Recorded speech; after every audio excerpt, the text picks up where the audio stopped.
ইউটিউবে আর মিথ্যে গসিপ নয়, সত্য খবর পেতে সাবস্ক্রাইব করুন স্টার গল্প। তাহলে শাকিব খানের সিনেমা দেখার জন্য দর্শকদের অপেক্ষা করতে হচ্ছে আরও কিছুদিন। ঢাকাই সিনেমায় মন্দা চলছে অনেকদিন ধরেই। এবছরের ৩ মাস পেরিয়ে গেলেও উল্লেখযোগ্য কোনো সিনেমা এখনও দেখা যায়নি। এরকম অবস্থায় সিনেমা প্রেমীদের জন্য সুখবর ছিল, ঢালিউড সুপারস্টার শাকিব খান অভিনীত শাহেনশাহ মুভি আসবে এ মাসেই। আর শাকিব খানের সিনেমা নিয়ে যে এদেশের মানুষের কতটা আগ্রহ তা আর না বলি। এদিকে শাহেনশাহ মুভির প্রযোজক সেলিম খান বলেছিলেন ২৬শে মার্চকে কেন্দ্র করে ২২শে মার্চে সিনেমাটি মুক্তি দিতে চান তিনি।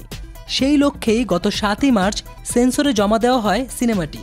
জানা গেছে সেন্সরও পেয়ে গেছে সিনেমাটি, কিন্তু এখন সেন্সর ছাড়পত্র হাতে পাওয়ার পর সিনেমাটি মুক্তির কথা নিশ্চিত না করে ভিন্ন কথা বললেন প্রযোজক সেলিম খান। বলেছেন ২৩ তারিখ থেকে শুরু হবে আইপিএল, আর আইপিএলের সময় নাকি সিনেমা হলে দর্শক খুব একটা যায় না, তাই এই সময় সিনেমাটি মুক্তি না দেওয়ারই সম্ভাবনা বেশি।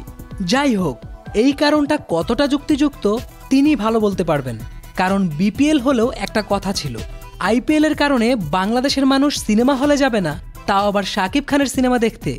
এরকম তথ্য আসলেই অবাক করার মতো। অন্যদিকে সিনেমাটি যেহেতু বিগ বাজেটের, তাই আরেকটু ভেবেচিন্তে নেক্সট কোনো উৎসবে সিনেমাটি মুক্তি দিতে চাইছেন তিনি। এরই মধ্যে রসিক আমার শিরোনামে সিনেমাটির একটি গান ইউটিউবে বেশ জনপ্রিয়তা পেয়েছে। প্রকাশও পেয়েছে সিনেমাটির পোস্টার। সিনেমাটিতে শাকিব খানের বিপরীতে প্রথমবারের মতো দেখা যাবে নুসরাত ফারিয়াকে।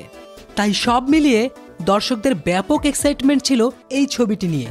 তবে সিনেমাটির মুক্তির তারিখ নিশ্চিত না হওয়ায় খানিকটা হতাশই হতে হচ্ছে শাকিব ভক্তদের। তো বন্ধুরা, শাকিব খানের শাহেনশাহ মুভির মুক্তির তারিখ পেছানোর ব্যাপারে আপনাদের মতামত কি? কমেন্ট করে জানিয়ে দিন। ক্লিক করে দেখে নিন স্টার গল্পের তৈরি প্রথম মিউজিক ভিডিও। আর গানটি কেমন লাগলো জানাবেন কিন্তু, কারণ আপনাদের মতামত আমাদের উৎসাহ দিবে সামনে আরো ভালো কিছু উপহার দিতে।